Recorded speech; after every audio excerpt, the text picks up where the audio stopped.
Histogenics, for those of you who are still awake. Histogenics is working on repairing your knee. NeoCart, living tissue. John and I had a nice conversation. We were talking a little bit about the competitive landscape. If you're like me, you've followed some of the developments at other companies. I was involved with Histo. I was involved with Veristem. And Veristem really is the inherited Macy and Corticell products from Genzyme. And as you probably heard this morning, we had Dr. Chang, who was involved in those products, and Genzyme divested of them. I am not big believers in those products going forward, so I'm very excited about learning from Histogenics exactly what your products are and how they're differentiated in the competitive landscape so that we can understand how you can succeed where I'll call it a first-generation product, like the products that Genzyme introduced, which are now 20 years old, have really not been commercially successful. Thanks, John. Thanks, Jason, and thanks to ARM for hosting the event, another good event as usual. So during the course of the presentation and the Q&A, I'll be making forward-looking statements. There's risk associated with those, and please take a look at our SEC filings for a discussion of those risks. So Histogenics, as Jason mentioned, is a regenerative medicine company focused on the musculoskeletal space. Our lead program is a product called NeoCart. It's in phase 3 clinical development to treat focal chondral defects or cartilage defects initially in the knee. The phase 3 trial is a 245-patient phase 3 trial. It's a 2-to-1 randomization comparing to the current standard of care, which is a surgical procedure called Microfracture. And our timelines for the phase 3 trial are we expect to complete enrollment by the middle of 2017. We have a 1-year primary endpoint readout, which is very differentiated from many of the competitive products that are out there and the data that are out there. Which leads us with data in the middle of 2018, a BLA filing in the second half of 18, and then hopefully a FDA approval in the middle of 19. The important thing, another point of differentiation actually between NeoCart and some of the competitive products is actually that NeoCart is a combination of cells, scaffolding, bioengineering, and bioadhesives. And so why is that important and why should you care? Well, we think that's one of the things that makes NeoCart unique. And in the end, what we also think that leads to is quicker patient recovery, a more durable, lasting recovery compared to some of the other procedures and products out there in the market and in development. And ultimately also, it's actually a very simple procedure for the physician to do. So the phase 3, one point I'll make is just that we've got compelling phase 2 data. The phase 3 is really a de-risked version of the phase 2 because it's overpowered. The market very quickly, 500,000 applicable procedures in the U.S. out of a total of 1.2 million scopes done every year in the U.S. for pain associated with cartilage defects. And so down on the lower right-hand corner here, you can actually see what a cartilage defect looks like. It looks like a divot in a golf course, actually. And in adult human beings, basically, if you don't do something to repair the divot, cartilage has no way of repairing itself. And therefore, this will get larger and larger over time. And it can result, by the way, from a traumatic injury or from just regular wear and tear. But ultimately, it gets larger and larger over time, which leads to bone on bone, which ultimately leads to potentially a total knee, debilitating osteoarthritis and a total knee replacement. Our phase 3 trial, there's a lot on this slide. I'm not going to read it all. As I mentioned, 245 patients, a 2-to-1 randomization between NeoCart and Microfracture, which is the current standard of care. The endpoint is actually a unique endpoint. It's a dual threshold responder analysis that looks at KOOS pain and IKD subjective scales. These are clinically validated, clinically meaningful scales, and of course also FDA validated as well. And I should point out that the trial is being conducted under a special protocol assessment with the FDA. So the trial's been around for a long time, and I won't go through the history, but in the end, these trials are very, very hard to enroll. A lot of companies have tried and failed before us. The good news is we think we've actually solved the enrollment problem. You could see some of the statistics up there, but we announced 103 patients in November, 114 at the end of December 2015, 123 as of February 2nd, and 132 on our call just a couple of weeks ago. So we feel very comfortable with our guidance that we can get this trial enrolled and on track. Just in term, before we go to the Q&A session, some milestones.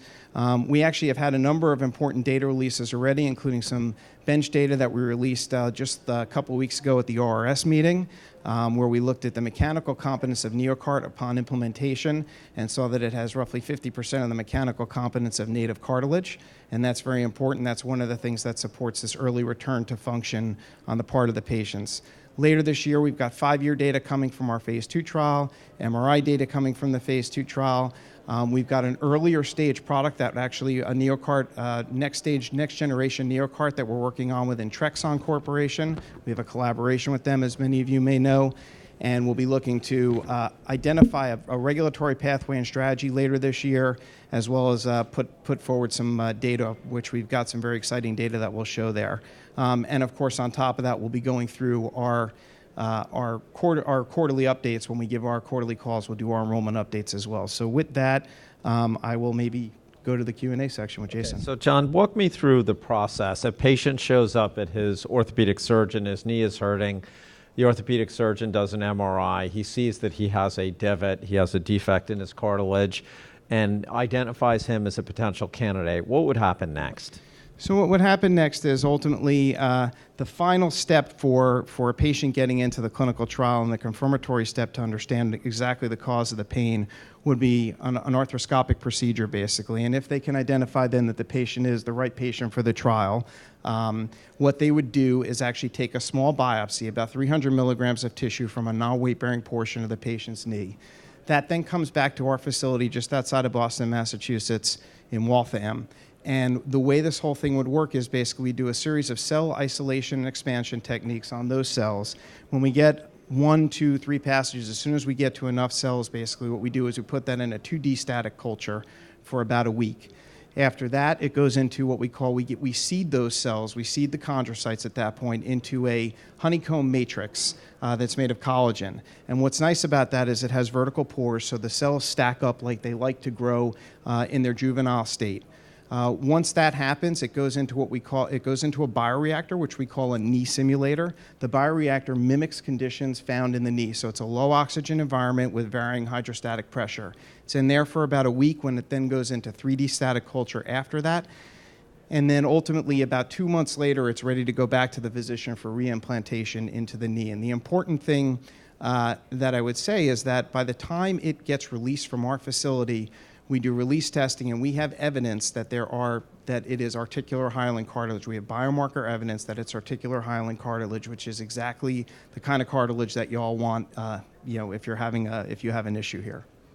And then you and I discussed this a little bit. So the surgeon gets back a patch. They map out exactly the shape of the divot. You have a proprietary glue or a matrix, and essentially they glue it in place and secure. And at what point are you weight-bearing on that patch? You can be toe-touch weight-bearing. Again, it depends upon how the patient feels. Every patient is different, but you can be toe-touch weight-bearing in as little as a week or so after the procedure is done. One of the things that we're actually hearing from our physicians, which is very interesting, is that when they see their first NeoCart patients back, they have multiple visits, but at 3 months, they're commenting that their NeoCart patients are looking like their microfracture patients look like at 1 year. So I think that goes to show you some of the benefits of the rapid recovery and the fact that because we're getting hyaline cartilage in to start with, and we're not requiring the body, as many of the surgical procedures and competitive products do, to make articular cartilage, we're just requiring the body to integrate that implant. We think that gives better results ultimately. So I could twist that a little bit, though. I could twist the negative side of that, which is, microfracture really isn't that effective, really doesn't work, maybe gives you just a very superficial or surface-based layer. So I'd want you to look much better than microfracture, even if it's at 3 months versus a year. So I think what you're meaning to say is that the patch itself looks intact and looks better. I don't want to put words in your mouth, but because I'm not that impressed with the way microfracture looks at 1 year. So it's a good point, and thanks for the question. Really, microfracture works well in some patients, but the problem with microfracture and many of the other therapies out there is that the results are inconsistent. There's not a lot of great deep data out there. And ultimately, in terms of microfracture, for example, there's a 30% reoperate after a couple of years. So to your point, microfracture, while it is the current standard of care, it does leave a little bit to be desired in terms of long-term durability and patient outcomes. What's interesting is if you compare NeoCart, for example, to some of the other products that are out there, whether it be Carticel or MACI, when you put NeoCart into, by the time NeoCart is implanted into the patient, basically, we actually had a chance. One of our patients in our phase 2 trial actually was doing yoga at 3 months, tore her meniscus unrelated to the NeoCart implant, and went back to the physician. And the physician actually took a look. We don't have the pictures up here on the slide, but if you look on our website, you can see it. Took a picture, and what you could see is that actually the NeoCart implant is completely almost undifferentiable from the native cartilage that's there. So I think that gets that's beautiful. That's actually impressive. So help me understand a little bit about what you're up against in terms of Carticel and MACI, and particularly the 3-month time from the time that I grab the biopsy until my implant is ready, right? As a patient, I got to wait those 3 months. I'm really not that familiar with kind of what Vericel is doing with Carticel or MACI these days. You probably know better than I do. So can you just help me understand how they would stack up? Sure. So they're both, so just to be clear, they're all 2-step procedures right now. And candidly, most of the doctors will do 2 steps anyway, because the first step they'll do is they'll go in via arthroscopic procedure. They'll do what they call a debridement, which is they clean out the loose pieces and shave the edges down, and that basically helps get rid of the pain. At that point, for both procedures, because they're both autologous, they basically will take up a biopsy sample. We are a little bit, I'd say, slower back to the patient than Carticel or MACI, except for the fact that when you look at the data that are out there, by the time our implant goes in, it's much more functional than Carticel or MACI, and that's actually what some of the data that we just worked on and we presented at ORS a couple of weeks ago goes to show you. So it's about a 2-month process, as we said, from biopsy to reimplantation, but by the time it goes back in, the nice thing is it's a living piece of cartilage, and that results in a faster recovery on the part of the patient. And John, the other day when we were talking on the phone, I remember looking at one of the slides I pulled off your website, and that was the composite endpoints looking at KOOS and IKDC. So just kind of, can you remind me, how different were they in the active group versus control in the phase 2 trial that gave you confidence that you're going to have good data here? Sure. So in our phase 2 trial, also 2-to-1 randomization, very same endpoints as our phase 3, and that's actually what helped us design the phase 3, of course. We had at 1 year primary endpoints. So the way it works is you have to score 12 points on your KOOS pain and 20 points on your IKDC. And the reason why we have both of these scales is because it helps tease out a lot of the noise with respect to pain. You have to have both improvement in pain and function, and that's what's important about these 2 endpoints. So in our phase 2, once you clear those 2 hurdles, you become a responder. And then the difference in the primary endpoint is actually the difference in responders at 1 year of NeoCart versus microfracture. And in the phase 2, to finish the answer to the question, in the phase 2, we had a 54-point delta between those 2 groups. In our phase 3, the way the numbers work out and the way the study's power, we need to show about a 15 percentage point difference. So really, the endpoint should be, you're highly powered to produce a p-value on the primary endpoint. So I want to ask you what might be considered a little bit of a loaded question, but only because, listen, I've lived through this. Omeros, in another lifetime, ran a knee trial using, I don't know if you're familiar with their trial, but they used 3 components. They had KOOS as an endpoint. The problem that they ended up in that trial is the people who were reading the KOOS endpoint weren't trained, and it was very variable. So how good are these endpoints, KOOS and a composite of IK? I think they're both composite endpoints, actually. So just walk me through those endpoints. Sure. So KOOS and IKDC are actually, if you look at the FDA guidance for clinical trials of this type, they're actually in the FDA guidance document. Our trial looks a little bit like the FDA guidance on steroids, actually.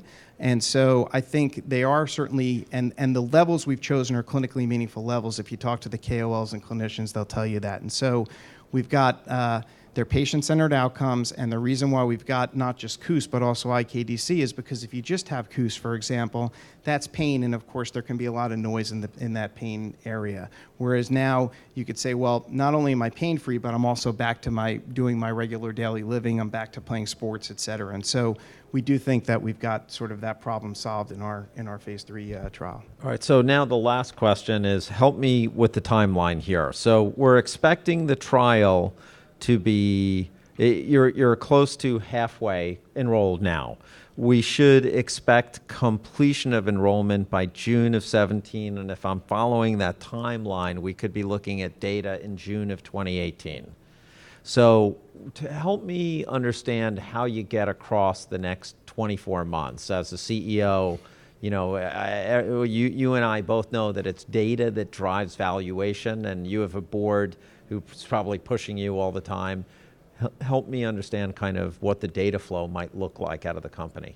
Sure. So I think first and foremost, importantly, there's been a big question on these trials is can you get them enrolled? And I think we've now turned the corner there, so we can. So we're going to be giving quarterly updates on our enrollment so that investors can track our progress towards finishing the trial.